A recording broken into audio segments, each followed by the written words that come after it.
Good morning. I hope you're all very well. I cannot believe how much has happened since we last spoke. It's been just over a month, and we've had a second world war practically erupt in the Middle East. We've had markets continue their 3-month slump and then recover half of their losses in 3 days. The volatility has been incredible, and the news and the markets and the whipsawing have been headache creating. So I hope that you are well and you've endured the movements of the markets of the last 3 months. Lots to talk about today, but let's look back at what's happened over the last 3 months. So this first slide shows basically markets did very well in the first half of 2023 up till the end of July. Then 3 months from the 1st of August, September, and October were terrible months. And this is the cumulative returns over those 3 months. You can see there that the Rand lost about 4.5%. That's dollar cash at the very bottom. Gold, the best performing asset class, up 7%. Everything else, even in Rand terms, with the cushioning of that 4.5% weaker Rand, everything down. SA equities down 10%. World equities down 4.5% in Rands, also about 10% in dollar terms. Everything had a very, very, very tough 3 months. And this is not surprising. On top of the fact that we had rising US bond yields and higher for longer inflation, or then we had a Hamas attack on Israel and in Israel's response. An initial attack, 1,400 people were killed and 240 were taken hostage. And Israel's retaliatory attacks have killed approximately or estimated 10,000 people so far. And this has just added a new geopolitical risk for investors to worry about. The impact in terms of the economy and growth and bond prices and equity prices all comes through the oil price, because the Middle East, just like Russia, actually pretty small in terms of economic exposure to the rest of the world. But their contribution of natural gas, when you're talking Russia, and oil, when you're talking the Middle East, is quite substantial. So it all boils down to looking at that provision of energy to the rest of the world.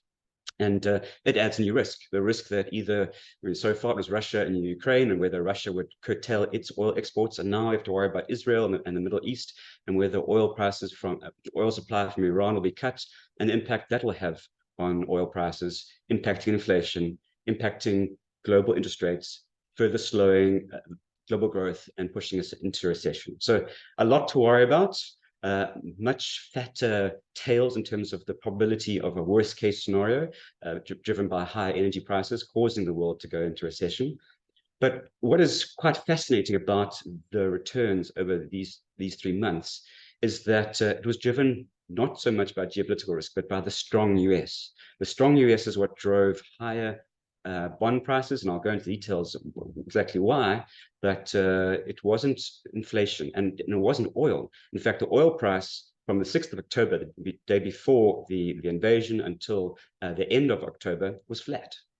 Very, very surprising that the market was looking through all the turmoil in the Middle East from an oil perspective. Didn't stop gold price from rallying, and the gold price hit $2,000 an ounce. Up to close to its all-time high. And I'm sure you had the same experience as me, but when watching the rugby, all the gold bugs were out there, hurling out there, I told you so, the world's going to end, you have to buy gold.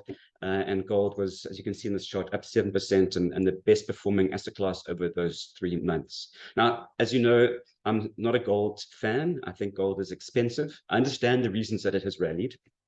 The fact that China and other emerging market central banks are buying gold, and it is a safe haven. But it's for numerous reasons. I look at the platinum price, and the platinum price is still half that of gold, which means that gold is not trading at a fair sort of value for a scarce commodity that you want to invest in. So if you're looking at gold as an inflation hedge, because it's a scarce commodity like Bitcoin, then platinum is showing that it's not that's driving it. Bitcoin, on the other hand, had a phenomenal performance in October. It shot up to $35,000 on the possible approval in the coming weeks of the first US spot Bitcoin ETF. So again, driven by speculation and the speculation that once there is a US ETF, that investors will flock into it to avoid the turmoil in the world, trying to avoid inflation that's everywhere, and that Bitcoin will replace gold as the safe haven commodity. But as I've said, I'm not too sure that gold is being driven by the safe haven. Well, it's been driven certainly by some safe haven demand, but there's a lot of other reasons that it has spiked, and on a fundamental basis, still looking quite expensive. But the bigger story is what's happened in the first 3 days of November. Quite incredible. As you can see, the returns, South African equities up 5%. World equities up 4% in dollar terms. Japanese equities up 5%. Just a huge, huge rebound in risk. That slow grind down that we had over August and September and October completely, well, 50% unwound in 3 days. It just shows how volatile and how sensitive the world is to data. So we had 3 big data points, or probably 2.5, but the first big one was the FOMC, the US Fed, and they turned out to be a lot more dovish than the market was expecting, and we are closer to, well, the market's now expecting no more hikes, even though it's higher for longer, and this dovish Fed sentiment that was handed over by Jeremy Powell allowed the markets to rally somewhat. Then, probably more importantly, on Friday, we had very weak non-farm payrolls. We're back to this bad news in the markets. Bad news in the economy is good for the markets, and that helped markets rally. And the third statement was the announcement by the leader of Iran-backed Hezbollah, and he came out to say that the attack was purely driven by Palestine, and no one else knew about the attack. Just trying to basically say that it's a very much a regional fight, and the world's not going to get involved. Hezbollah's not going to get involved. Iran's not going to get involved. So you know, people don't have to panic as much. And then oil prices results dropped further, and oil is now well below where it was on the 6th of October before the attack. So very interesting how the world has moved over the last 3 months and 3 days. As you know, we've been very cautious. We adjusted for our cautious positioning in August and September, and we weathered the storm very well. In October, we did reduce our underweight. We were still underweight, but we cut our underweight position from being very underweight to only a small underweight. Markets have now recovered half of those losses, and we're trying to decide whether we should go back to a large underweight or wait for the markets to rally a little bit more into the end of the year. And it's a tough decision. There are good reasons for both, and I'll go into those reasons towards the end of this presentation.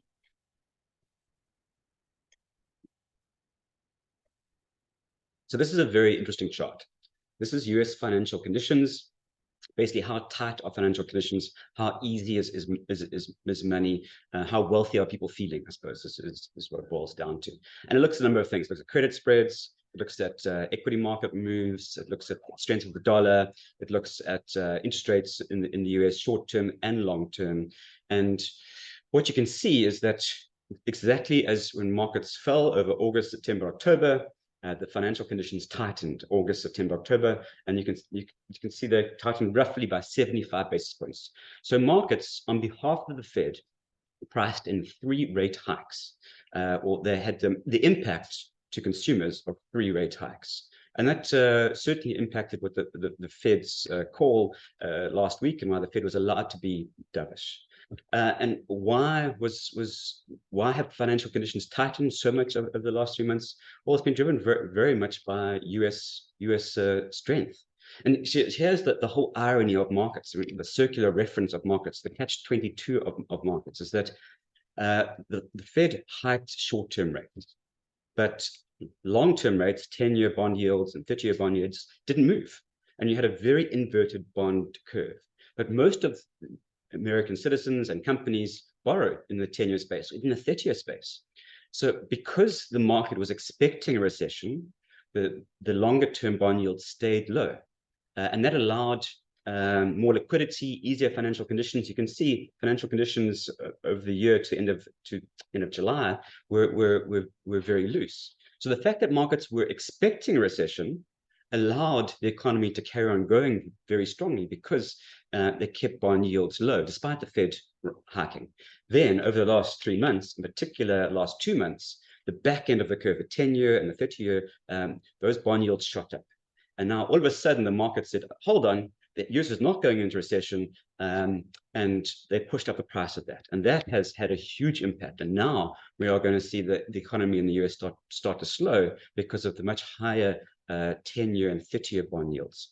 So it's very difficult to keep up what's going on in the world because the market keeps looking forward and anticipating, and in this case, they got it wrong. So the fact that it thought there was a recession allowed there to not be a recession, or the recession to at least be delayed. We're still in the non-recessionary camp, but things are definitely looking a lot tighter in the US, and a slowdown is expected.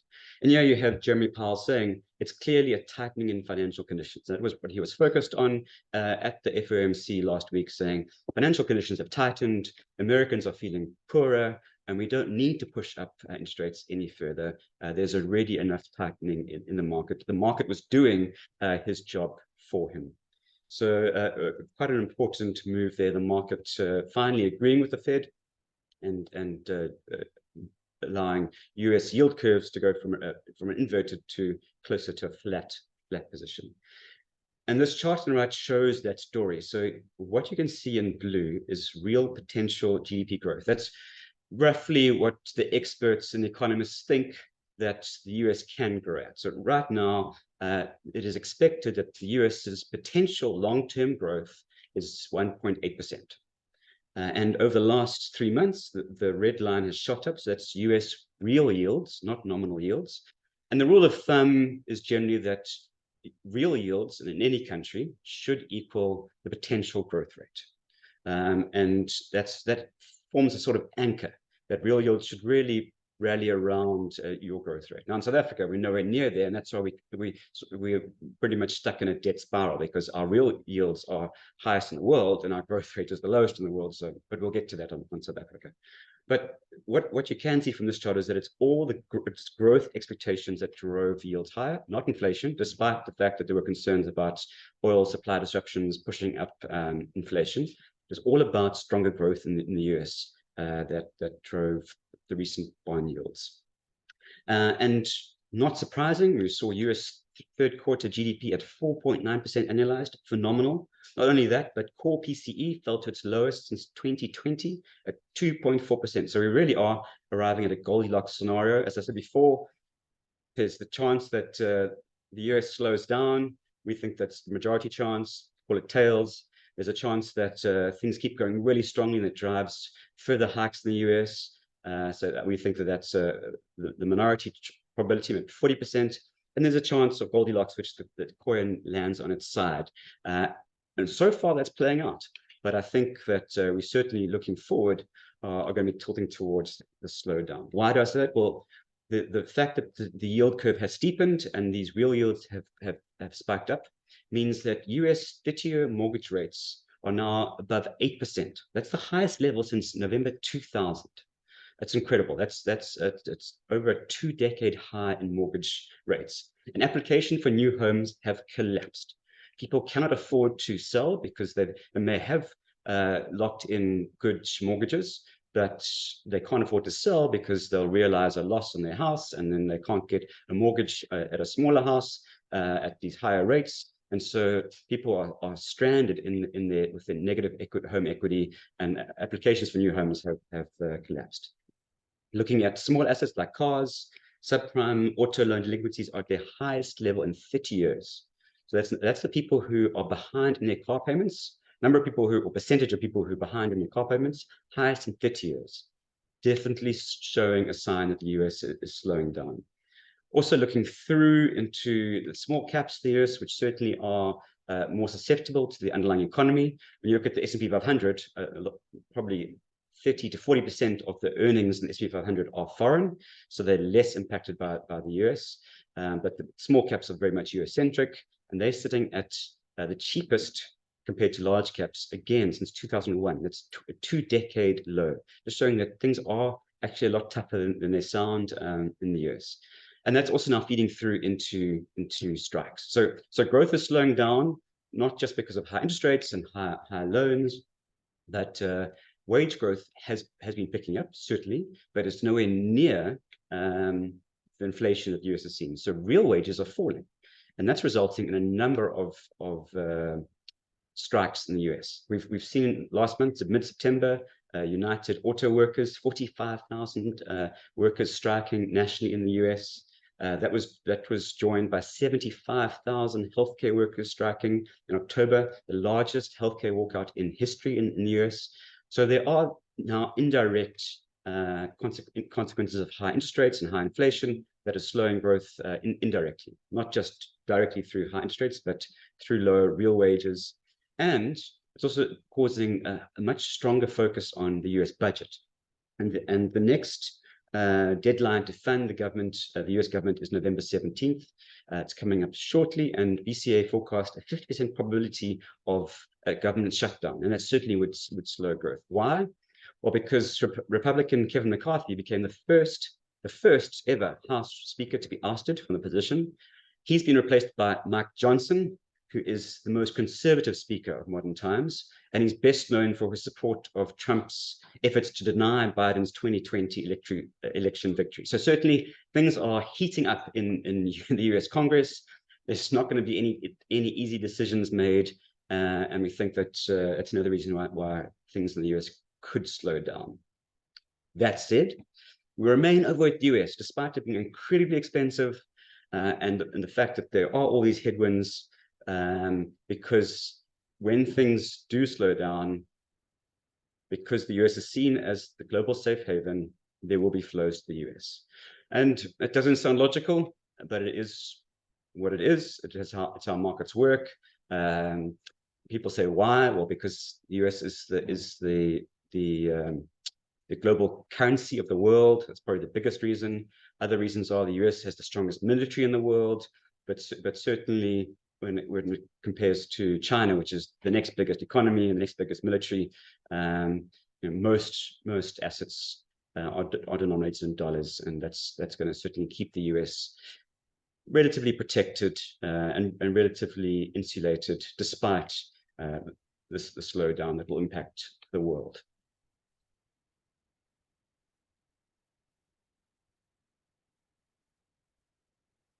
Okay, moving on from the US to the more serious situation in the Middle East. And here we have United Nations Secretary General warning that the Middle East is on the verge of the abyss.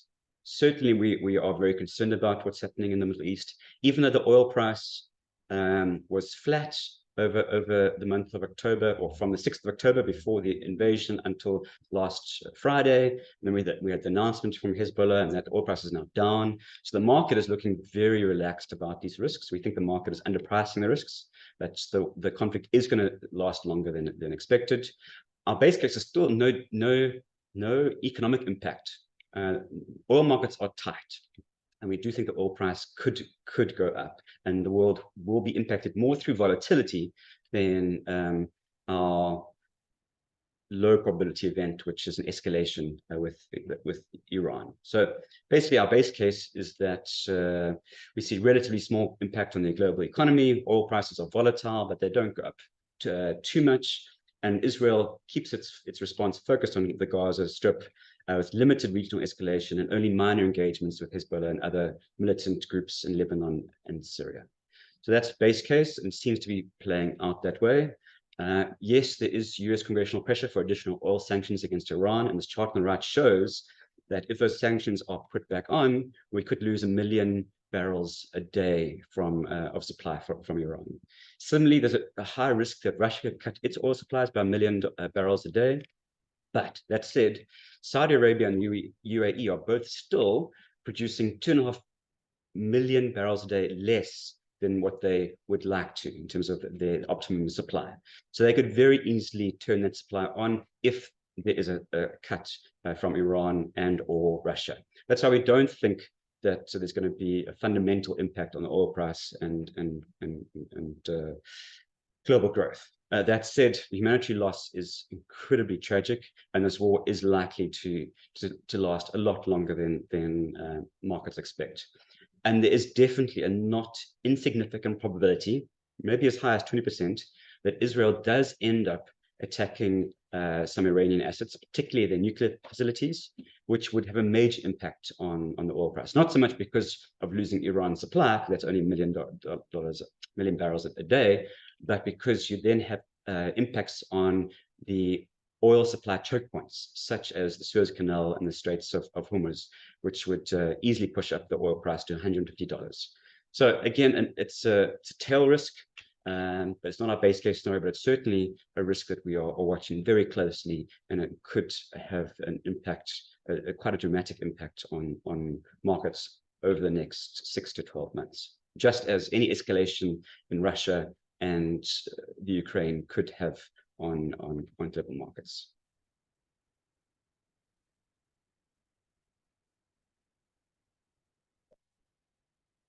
And it's not without its impacts on the BRICS. Here you have a picture of Russian President Vladimir Putin and his new best friend, Chinese President Xi Jinping, at the One Belt, One Road conference in Beijing in October. So despite all the conflicts in the Middle East, these two got together to talk about how Russia and China can get closer.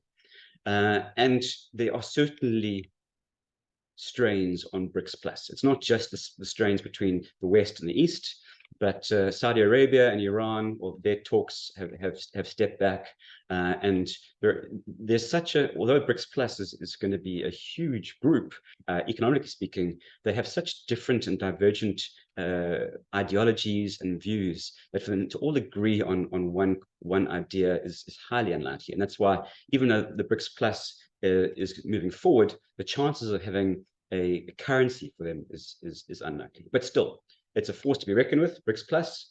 In 2001, BRICS economies held 19% of global GDP, 1/5, higher than I thought. Today, BRICS Plus is 36% of GDP, so a third of the world. And Bloomberg forecasts this to be 45% by 2040. In 2040, BRICS Plus will be double the size of the G7.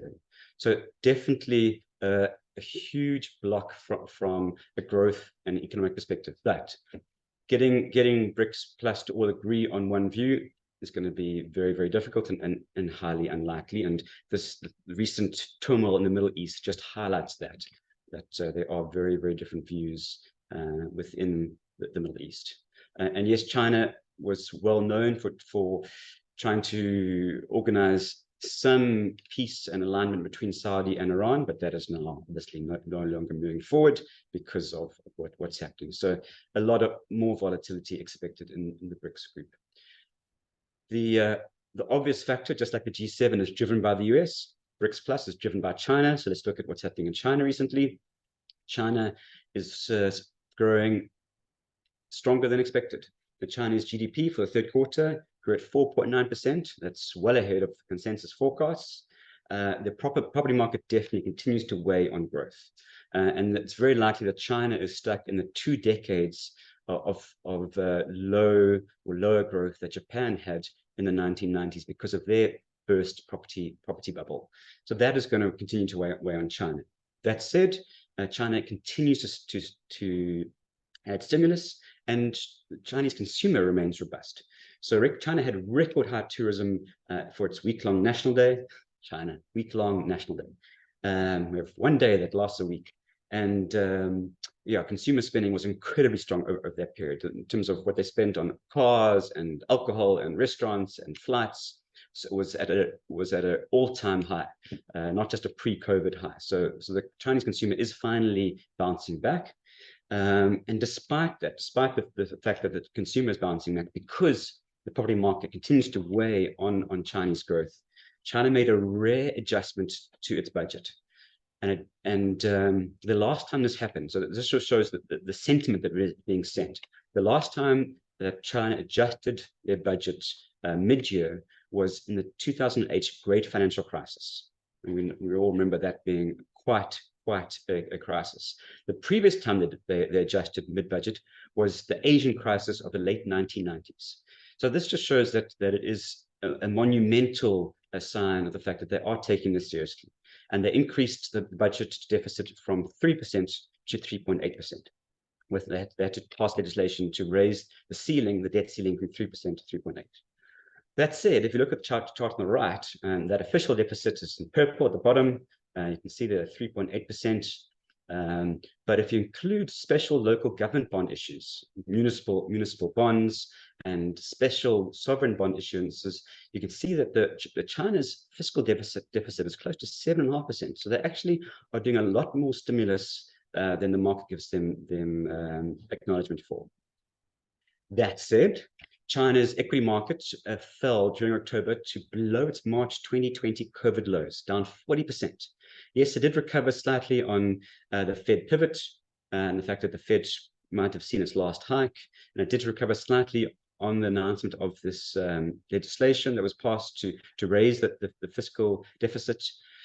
But markets remain unconvinced, and investors haven't flocked back to China. And I think this is probably less about China and more about where the world is as a whole.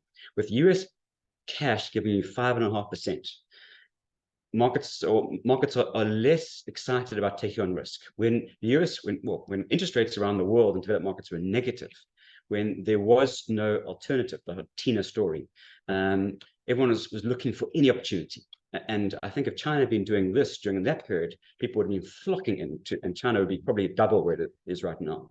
But there is definitely still a lot of risk around China because of the property market.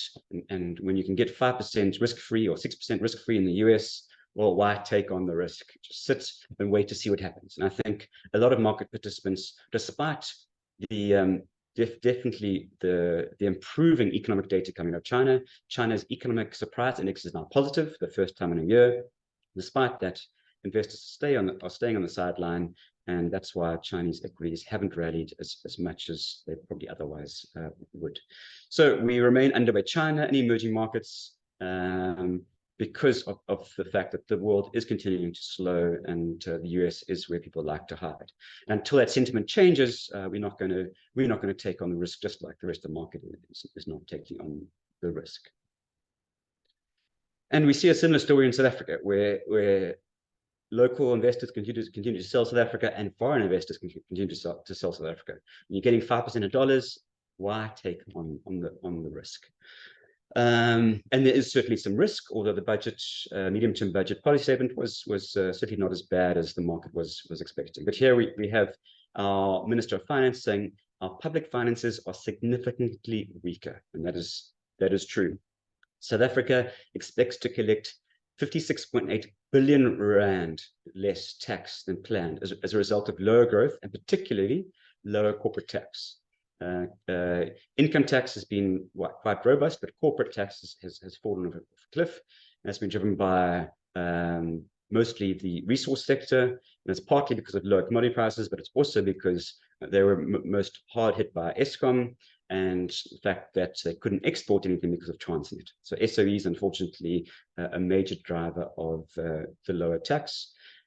But certainly our finance minister pointing out that fact very clearly, that it was the SOEs that are leading to lower growth and causing a problem in South Africa.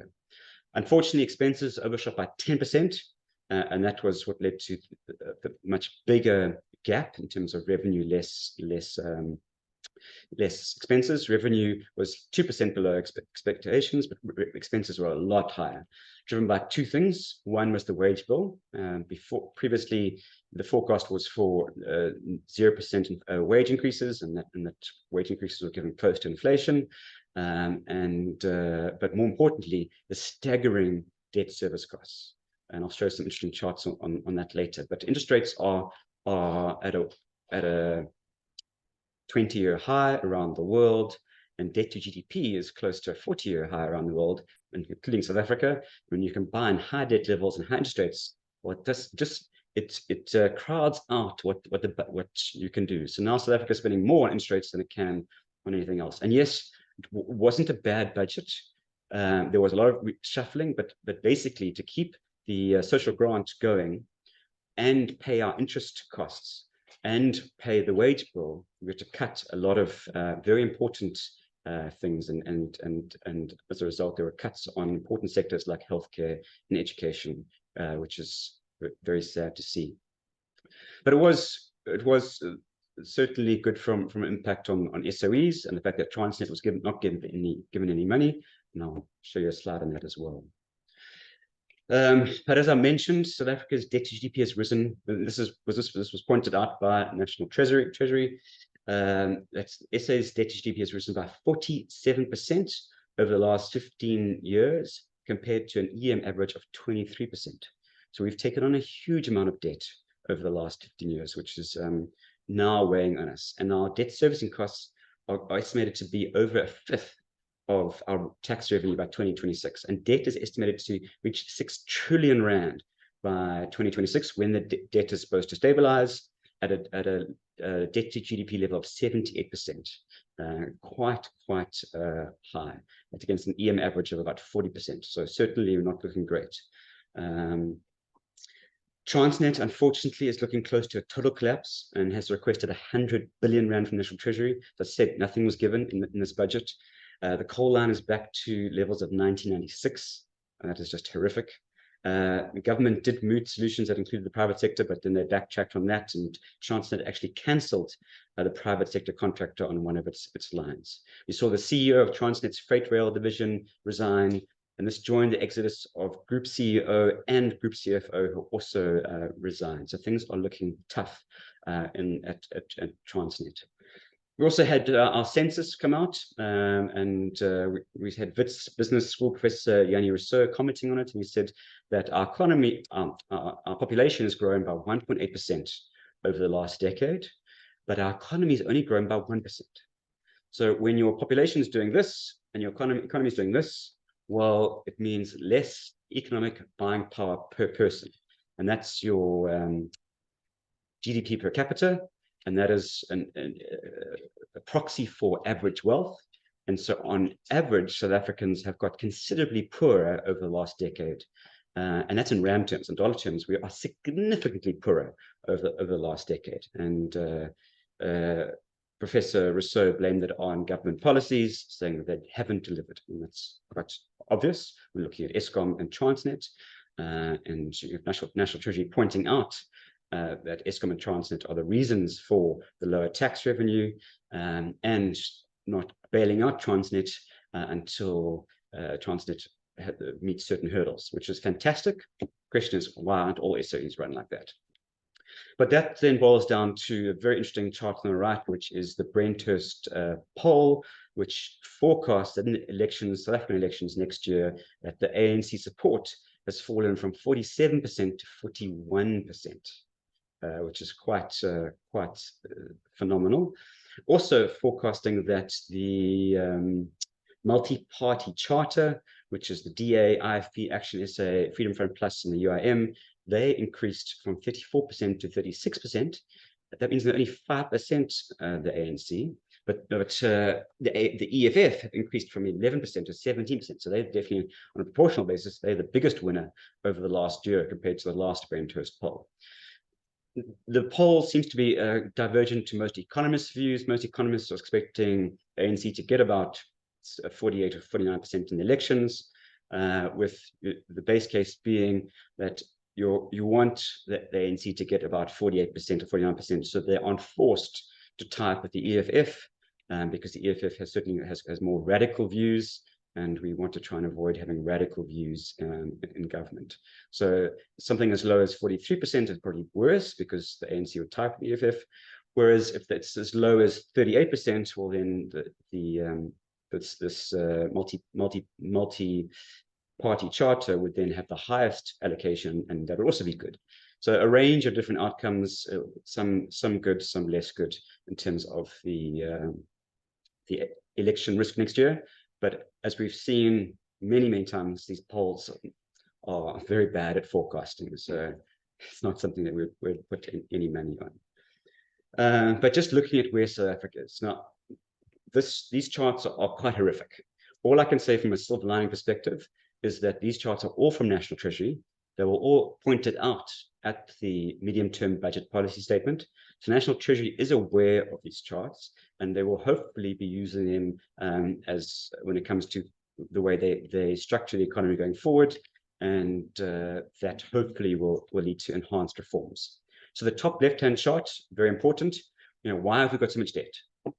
So this shows percentage of total spending. And you can see there, the last 4 years, 2020, 2021, 2022, 2023, we've gone from about 3% or 5% of total spending up to close to 20% of spending on SOEs. So why have we got so much debt? Well, we had to bail out every SOE that exists. I mean, so we've had AXA, SABC, SA Express, Transnet, DBSA, Denel, the Post Office, Land Bank, Sasria, Sanral, SAA, Eskom. I don't even know if there are any SOEs left that didn't have to get bailed out. But that is why we have so much debt, because the SOEs have collapsed and they've just been given money. At least now Transnet, and we started recently with Eskom, they were bailed out, but provided that certain reforms were put in place. Transnet has been given no money, although I'm sure they will be, and that's why the budget is probably going to be worse than expected, but at least it'll be provided they meet certain reforms. But what is this huge increase in debt caused? Well, if you look at the top right-hand chart, that's the increase in debt servicing costs. So that's debt levels times interest rates. And you can see there, we've had the highest increase in debt servicing costs out of any country in the world, 2.6%, and way higher than the average of 0.2%. And that unfortunately puts us in a tough position, because when you're spending so much on interest, there's less to spend on, social grants or growth initiatives or reform initiatives or infrastructure initiatives, which you need for your economy to grow, which you need for your economy to be able to create jobs. So we're stuck in this low growth spiral. Talking about social grants, yes, they were extended, and it was intimated that they're never going to go away, that it's going to be a permanent spend. And that is a problem, because if this chart shows the percent of GDP that's given to social assistance spending, and South Africa, again, is the highest in the world. So while there might not be any other option, and while it is important to make sure that people live above the breadline, we need growth to recover. We need reforms. We have to have wage growth. We have to have growth, because if we don't, well, we're in trouble, because we can't continue. It's unsustainable we are right now. That's what this chart is showing. Similarly, I'm sure you all saw the article that came out this year, which showing that South African government employees are the highest paid in the world. Not only that, but there are 50,000 government employees who are millionaires, 50,000 millionaires. And this shows government wage bill, the percentage of GDP. That's the bottom right-hand chart. Third highest in the world, only behind Iceland and Denmark, which are probably the most socialist countries, free market countries out there, and that's the highest taxes in the world. But you get incredible services for your taxes. I mean, once you're there, you pay for nothing. You've got incredible schooling, incredible healthcare, incredible infrastructure. I mean, it really is very, very, very successful socialist driven economies. You can't say that for South Africa. Everyone's paying very high taxes in South Africa, but also are paying for private security and private education and private healthcare and private medical aid, and you're paying toll roads, and you're paying for your DSTV because you can't watch your TV, and you're having to pay for your post because you can't use the post office, and etc., etc., etc. So it's a very, very different scenario. So nothing is new. I mean, we're all aware of the risks in South Africa. But I think it's very important that even in an election year, that the National Treasury put these charts into their pack, pointing out the risks that exist in South Africa, and hopefully by pointing out those risks, the first step when you have a problem is acknowledging you have a problem, and I think this at least acknowledges there is a major problem.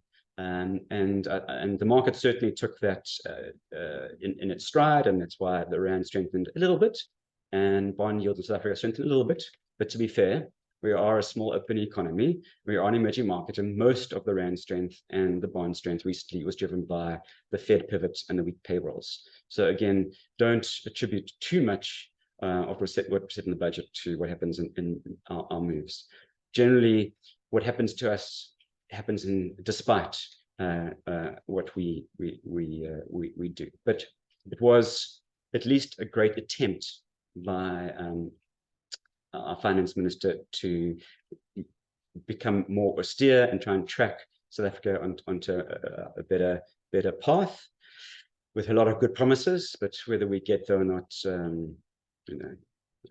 we'll have to see. Unfortunately, we are getting to the point where we can't not get there without some major implications. The good news, again, what we've always said, South African bonds, very high yields. South Africa can't default on its bonds. Unfortunately, what can happen is you get into this where we are at the moment. You have very high yields, and South African bonds crowd out the rest of the market. So you end up with people saying, "Oh, we don't want to buy infrastructure bonds because we can buy South African bonds. We don't want to buy South African equities because we can buy South African bonds, which are giving you a risk-free return of 6%. Why take on equity risk?" So until we sort out a better faith in South Africa's debt profile, South African bond yields are going to price out the asset classes in South Africa. That's why we remain underweight South African equity. But while you're doing that, it also becomes too expensive to start new businesses, because who wants to borrow money at 12%? So you crowd out entrepreneurs, you crowd out new growth, and there are a lot of indirect consequences. Just like I was saying in the US, the indirect consequences of high interest rates. South Africa's got high interest rates, not because of high inflation, but because of the high risk premium, and that crowds out everything. And so you get stuck in this low growth world where there's no trust, and it's just not worth taking on the risk. And you haven't. Yes, there are fantastic opportunities in South Africa. There's so much low hanging fruit, but there's no trust that the government will do the right thing. And why take on the risk when you can get a great risk-free return? So that's why we still hold South African bonds, and why I remain underweight South African equities.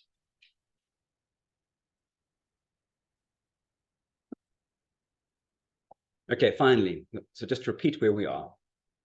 We're at a tipping point in the economy. We've certainly seen the market start to price in the risks that we foresaw. Markets have priced in the slowdown that we foresaw, that over August, September, and October, the markets have fallen, and our cautious positioning has worked well.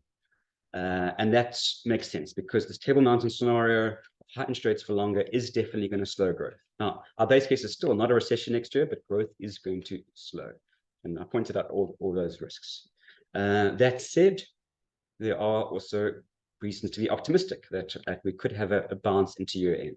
European manufacturing is showing tentative signs of recovery. China is surprising to the upside. US consumer remains resilient. And there is still a possibility that this Goldilocks scenario rolls out. But given geopolitical risks, and given the fact that the chart on the right, IMF continues to downgrade long-term growth, I think it's better to stay cautiously positioned. So we still are underweight. We're not sure if we're going to increase underweight, as I said before, and lock in some of the gains that we've made in the last 4 days. That we're not certain, but yeah, it is definitely, the risks are to over the next 12 months. Risks are to the downside, and yes, there could be short-term rally into December. We do have positive seasonality behind us. November, December, January are your best performing months of the year. So positive seasonality, some green shoots in Europe and China.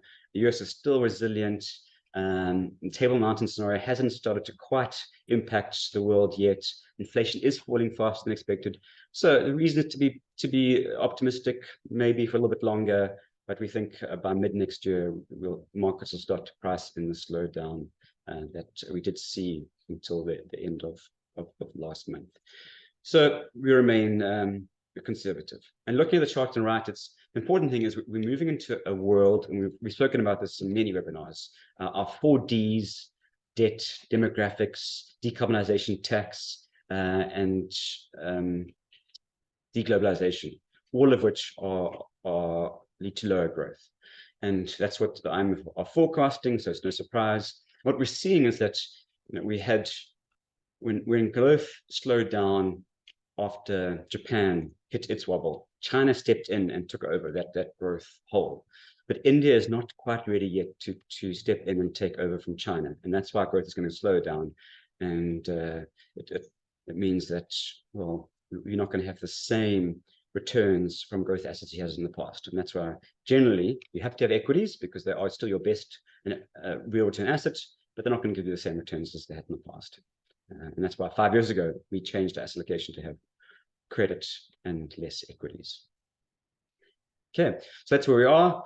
Not too much change from last month in terms of our positioning, but looking to possibly lock in some of our gains. Fantastic. Let's look at the questions. Q&A.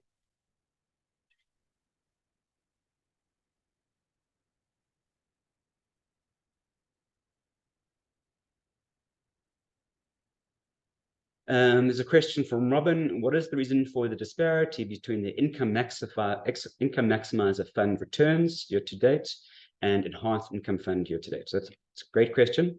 So the enhanced income fund is a unit trust, and it doesn't invest in bonds or property. And it's a very low risk, stable fund. It invests in long-term money market instruments. So on the risk return spectrum, you've got money market, enhanced income, and then income maximizer. So enhanced income doesn't have duration risk. So when bonds are doing badly from a total return perspective, as they have been, and property has been struggling, enhanced income does incredibly well. And the enhanced income fund is phenomenal. I think it's 11th out of 220 funds over 1 year. It is a great fund. It's our best performing Zen campaign funds. You're looking for a place to hide. You're getting 10.5 or 11% returns with very little volatility. You must definitely look at that fund. Income maximizer is for investors who are prepared to take on a bit more risk. They've got a longer term time horizon. They can accept capital volatility, and they get a better yield. So instead of 10.5% on income maximizer, they're probably getting 11 or 11.5% on income maximizer, but with a lot more volatility. So what you're seeing on income maximizer as a fund, it's got a higher yield. So we now on the fact sheet, we do break it down between income and total return. The yield you're getting on income maximizer is higher than enhanced income. But your total return, because of the capital volatility, sometimes is higher and sometimes is lower. So it's very important to understand the difference between those two funds. And one is for income maximizers for the best possible income, but people who don't need to access their capital and they can afford the volatility of bond prices, versus enhanced income, which is a very stable and steady fund, giving you great returns that are much better than money market funds.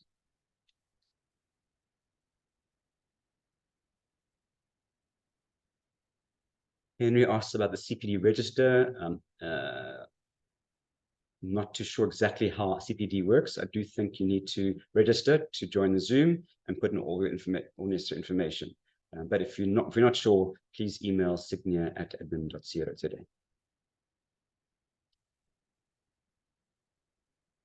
Oh, wonderful question from Andre. Thank you, Andre. He says, when is the Sygnia Transnational Equity Unit Trust available for investment? That is as of today, well, actually yesterday. So the ballot went through yesterday. So this Sygnia Transnational Equity Unit Trust is now live. And what's happened is if you're currently an investor in the Sygnia SWIX Index Unit Trust, you are now a holder of the Sygnia Transnational Equity Unit Trust. You want to get involved in the Transnational Unit Trust, you can start buying units from today. Currently, there's only the A class, which is exactly what it was. So there's been no change to the fee. There's no performance fee. There was confusion. There's no performance fee. The fee is exactly what it used to be. I think it's 37 basis points plus VAT. So no change to the fee, just a change to the fund going from passive to active. And now, instead of 100 shares that track the SWIX, there are 30 shares that are invested for maximum offshore revenue. So that's live, and that's very exciting.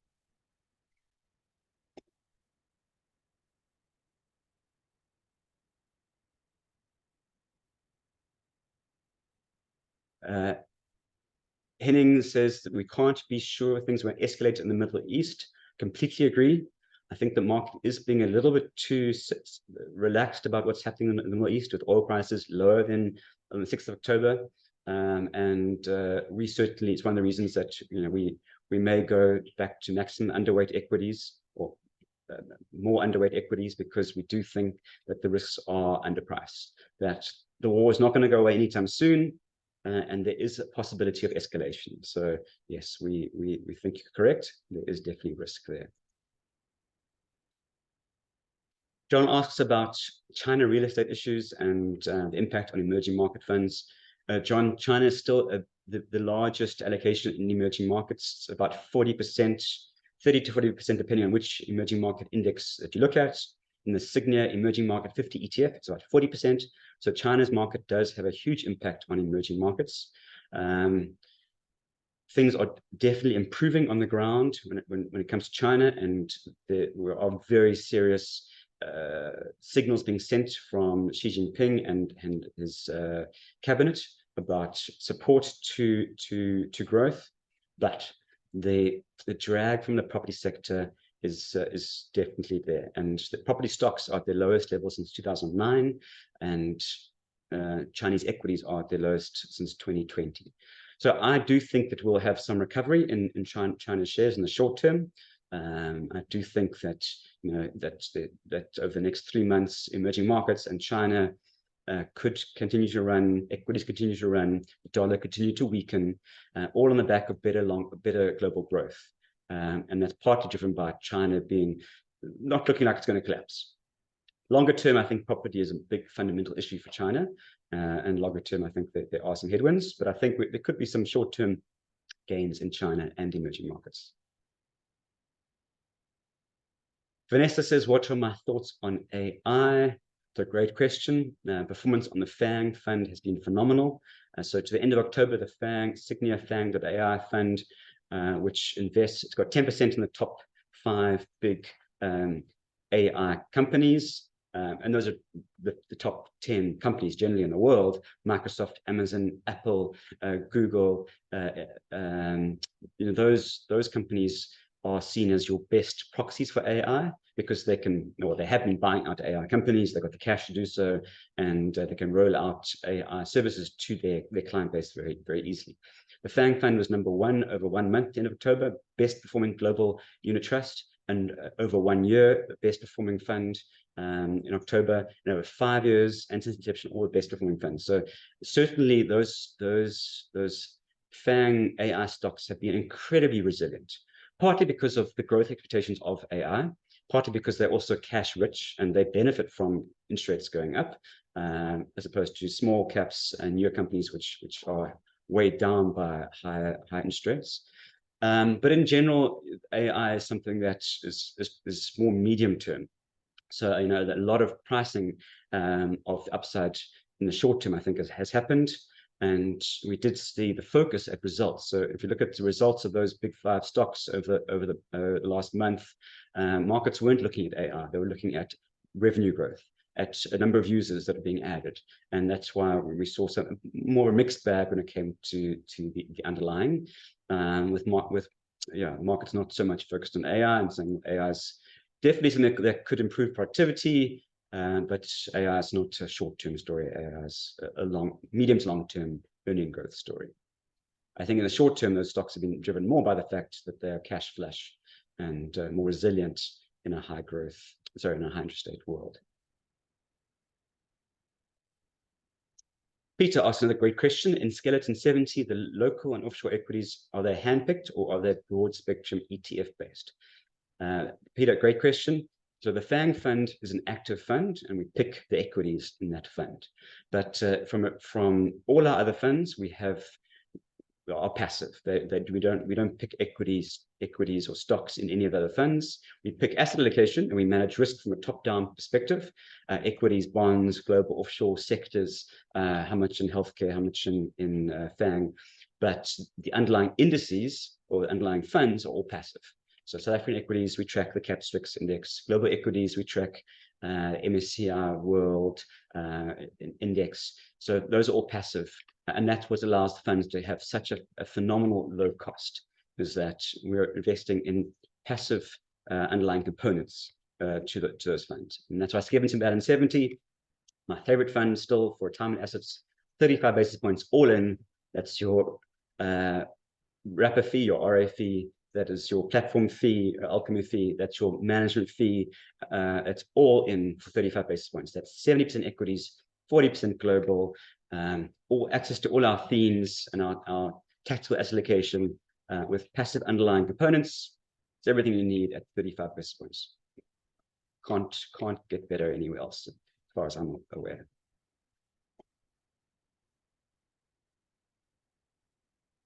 Good question from EJ. How does one calculate the sweet spot to sell bonds? Your capital is less versus rising yields. I mean, that's a great question.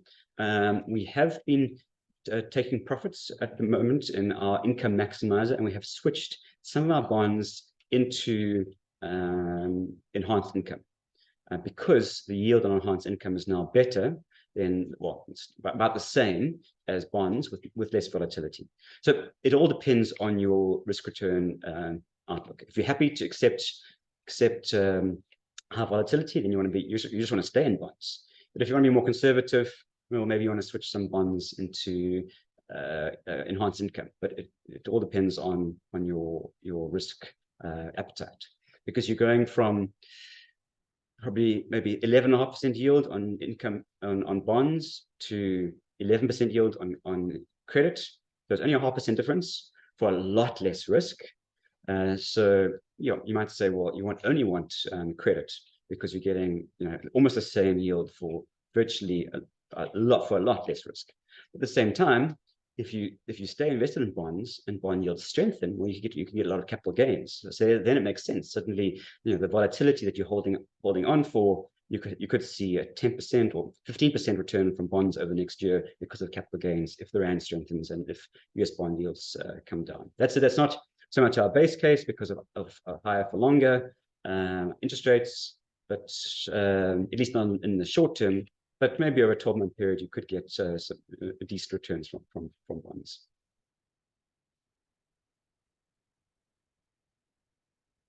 Mervyn asked a great question. So he says, what is the performance of the Transnational Fund been relative to other SA funds? So Transnational Fund only went live a few weeks ago on the life license and live yesterday on the unit trust wrapper. But it is a systematic strategy. So we can backtest how it would have performed. And over the last 5 years, it would have outperformed South African equities, the Swix, capped Swix index by 5% a year, and pretty much kept up with the global equities. So it has done quite nicely in the past. And that's because global growth has been much stronger than South African growth. So if you think that trend will continue, and that purchasing power is going to be more global than South Africa, and that global revenues will grow more than South African revenues, well, then that trend could continue. Of course, if you think South Africa is going to rebound from its lows and it's oversold, and you want to be in SA Inc., the banks and the retailers, well, then you want to probably stay in the capped Swix or the Swix. A tough question from Albertine. This is, where do you see the USD ZAR going? The rand has strengthened from nearly 20.5 down to 18.30. So we definitely are taking profit. We've taken profit on our hedges that we put on. So we currently don't have any hedges in place. So we've locked in those gains. I would say that we're probably at fair value now for the rand. For it could probably go slightly stronger, maybe to 17.90 by the end of the year. But I think then as we go into a slowing next year, slowing growth, well, then we could get back up to 19 as we see a slowdown and a preference for the US safe haven over emerging markets and EM currencies. So we could see a bit more strength in the short term, but over 6 to 12 month time horizon, I think more weakness. Even though, from a fundamental perspective, the rand is incredibly weak. But we're only going to see that come through when EMs recover, and that's only going to come through when growth really recovers strongly, and that needs a strong China.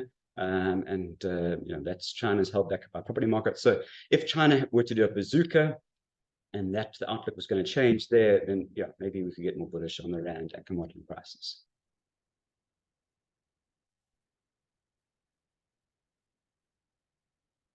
Sorry, as I've said before, there are some questions from Anonymous. I prefer not to answer those just because I don't know if it's a question that's coming through from somebody else. So please put down a name, even if you put XYZ, just so I can group who's sending through questions. Thank you.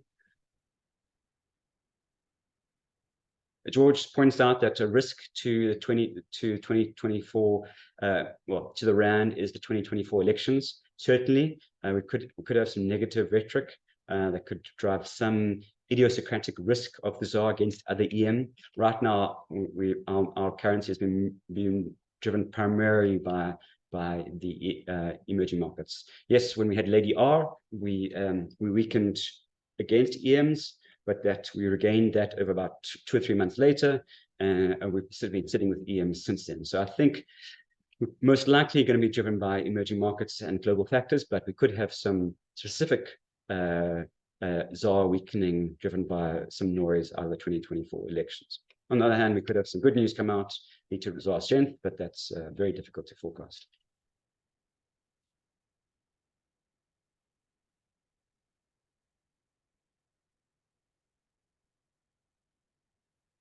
Monique asked a question that is a question that everyone should be asking. So I'm going to repeat the question. Thanks, Monique. Do you believe over a 20-year period, one would be better off investing in your favorite fund, Skeleton Balance 70, RA, or an S&P 500 ETF, taking into account exchange rate, equity return versus bond returns, and tax savings? So that's there's so many things to look at there, but it is a great question. Let's start with the fact that you're constrained. So yes, in the retirement annuity, so my favorite fund, Skeleton Balance 70, you can't have 100% offshore. You're going to have 40% offshore. And South African growth is, unless there are huge reforms or another boom, and we could in 7 years' time, we could have another EM boom driven by India. India's not there yet, but in 7 years' time, we could have a huge global boom in emerging markets driven by India and their demand for commodities, which drives the rand back down to 10 to the dollar. That's definitely not out of the realm of possibility. But if the rand has weakened over the last 20 years by 5 or 6% a year.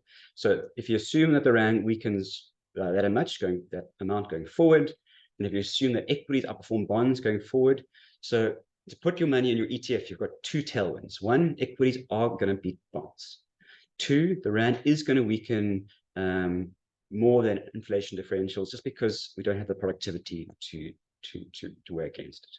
So if it was just that, then yes, you should take your retirement savings, take it out of your RA, pay the tax, put your money into the S&P 500 ETF, and close your eyes and just say, listen, you're going to go US, global, dollar, and equities. But you get firstly, the government pays about half of your, up to your 350,000 rand cap, government pays about half of your RA contribution. So you put in 100,000 rand, they put in, depending on if you're in the marginal tax bracket, they'll put in 45,000 rand. So it's a huge contribution, but money for free. Then secondly, you aren't paying any tax in your RA. So there's no 20% dividend withholding tax, there's no capital gains tax, which in your ETF, you're paying your withholding tax on your dividend. And when in 20 years' time, you have to pay huge amounts of capital gains tax when you sell an ETF. So I would say, and this is, again, you put in your assumptions, you get various answers, and people do have various answers. So this is just my view. My view is this: in the past, when equities were giving you a much better return than bonds, and in the past, when taxes were low, it was no-brainer. You wanted to be 100% equities, 100% S&P 500 ETF. But governments around the world, not just South Africa, are becoming bigger and bigger parts of the economy. And that's not just a South African factor. It's because of low growth. It's because of quantitative easing. There's this creep that we're seeing around the world of governments having bigger and bigger influence and growing, and the wage bills growing. And that's why productivity has fallen, partly because you've got these bigger behemoth governments taking over, and they have to fund those with high taxes. So with growth slowing, equities are going to give you only a slower, much more marginal beat of bonds, and your taxes are going to continue to go up and up and up. So if you see yourself retiring in South Africa, given the fact that equities are going to give you a lower return still above bonds, but a lower margin because of lower growth.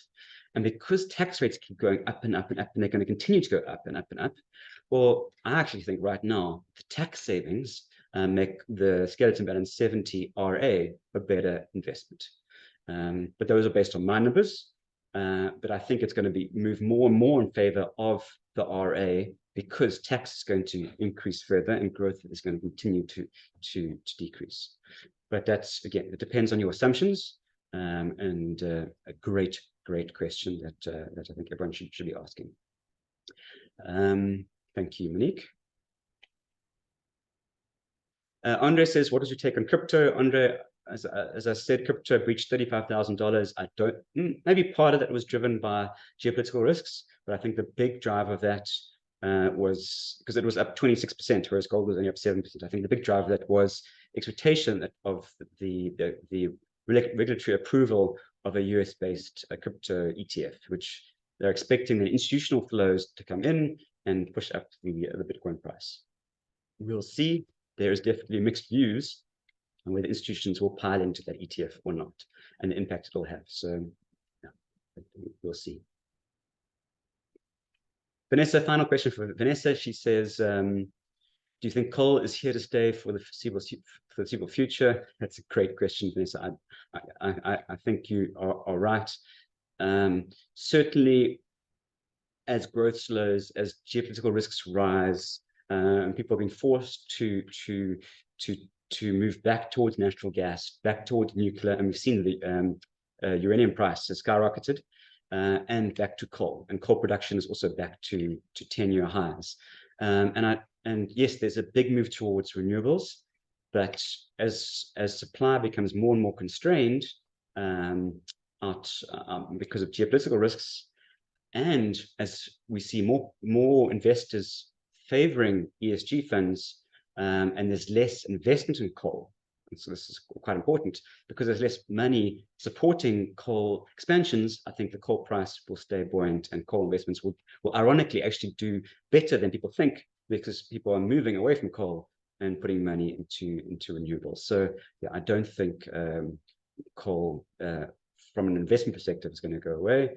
And from a South African perspective, just we are desperate. We have to take whatever energy we can get. And that's why, from the ESG perspective, South Africa is really about responsible investing. And there's a big debate about, whether responsible investing, it's better to have more jobs and, keep coal mines going, or try and improve the climate and lose jobs. And I think that right now, jobs are the most important factor in South Africa. And we can let the more affluent developed markets worry about climate change. But that's highly contentious, debatable view. My personal view, not Sygnia's view. So we'll see where that goes. Uzan asks, can FANG be part of an endowment pool? Yes, the FANG fund right now is not closed to endowments, and you can invest in the endowment. And I think you can access the ETF, the FANG AI ETF, in your endowment. So we've just recently launched last month the FANG.ai ETF, which is an exact duplicate of what used to be the Sygnia FANG Plus Equity Unit Trust, now the Sygnia FANG.ai Unit Trust, which has been around for 5.5 years. It's now mirrored in the ETF, so you can invest in both the unit trust and the ETF. And that is it for today. So thank you so much, everybody, for joining. I hope some of your questions were answered. December, it will be our final, so it's our next webinars on the 5th of December. It'll be the final for the year. We're going to do it slightly differently. We're going to look at top 5. It'll be top 5 for the year. So top 5 outlook, top 5 risks. We'll also be looking at the top 5 Sygnia funds, as well as the top 5 manager research highlights. We have been doing a couple of changes on our manager research side, which I do want to point out to you, and our top 5 highlights from our ESG stewardship report. All very, very interesting. So please tune in for our top 5 extravaganza on the 5th of December. And have a fantastic November. Wow, just the time is flying. A fantastic November. And I'll see you all in December.